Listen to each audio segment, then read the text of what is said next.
they won't come round here no more.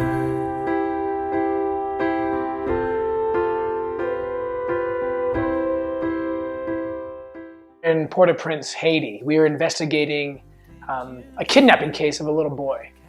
And all of the evidence pointed to this orphanage. Turns out it wasn't even a licensed orphanage.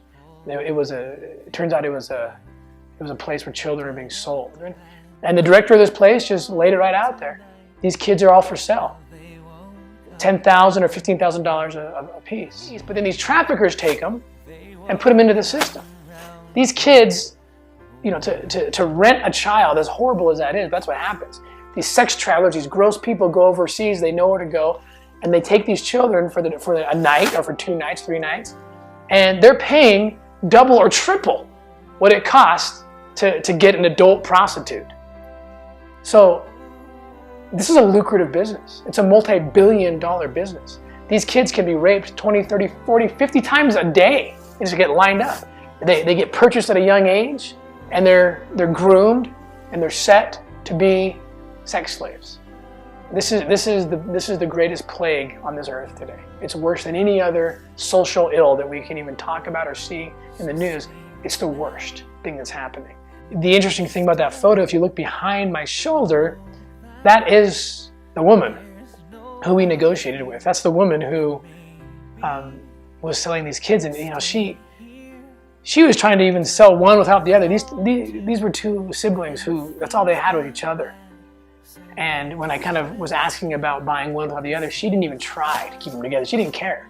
She just wanted her emotions. Haiti's got 50,000 children who have no parents. Thousands are smuggled out every year. There's little resources to combat this problem, but there's good people in their government that want the problem stopped. Went into the orphanage and really liberated 2 children, a 3-year-old and a 4-year-old.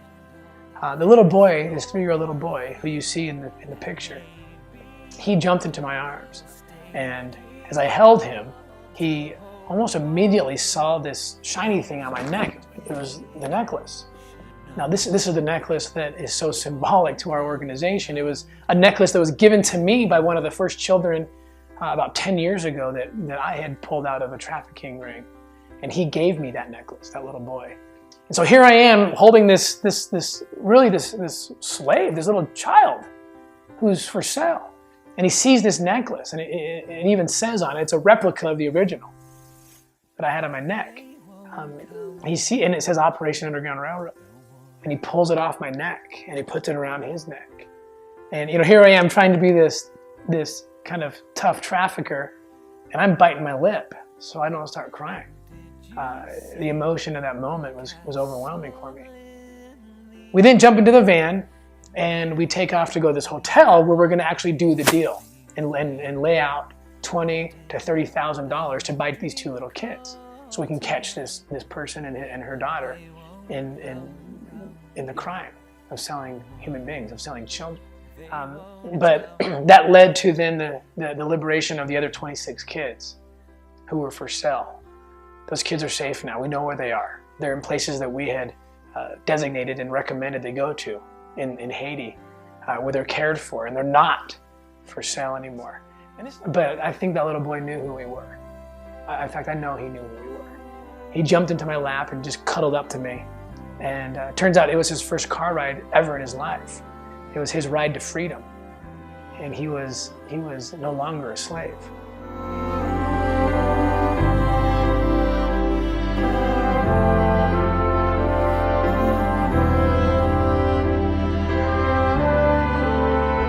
So sleep now and be still, and know that there's no more fear, and maybe you'll stay here to hold on to when things get bad. So be